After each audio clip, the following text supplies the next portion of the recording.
Gerbiamas mere, kaip Jūs įsivaizduojate Naujomiškio biblioteką ir į kokią biblioteką Jūs norėtumėte užeiti kiekvieną dieną?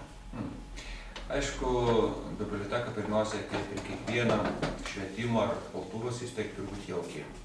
Turi būti šiltos patalpos, turi būti jauki aplamai aplinka ir malonūs darbuotojai.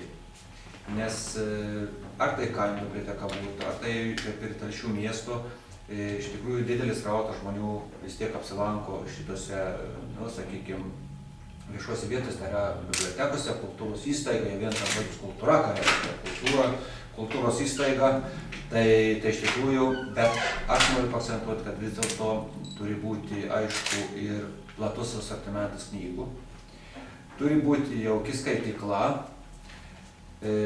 stovėti kompiuteriai ir kad žmogus atėjęs į biblioteką išeitų su įvairiapusė informacija. Na, paimkim, kad ir kaimo biblioteka. Eina žmogus, jis dabar ypatingai pagal vykdomus projektus, naujus, kurių ne vienam kaime, miestelį įvykdyti jūsų pagalba.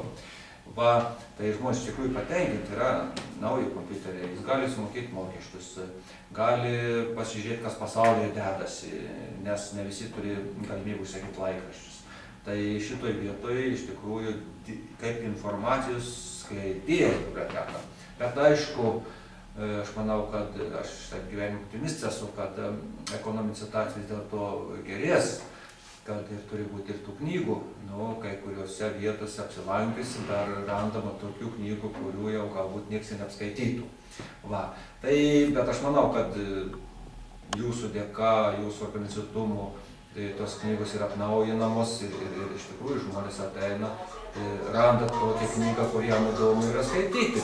Bet aš noriu pasakyti, kad ir moksleiviai, pavyzdžiui, moksleiviai lankosi, ypatingai jie naršo kompiuterį įvairią informaciją, kas pasaulyje dedasi. Tai jeigu bus šalta biblioteka, tai niekas neeis.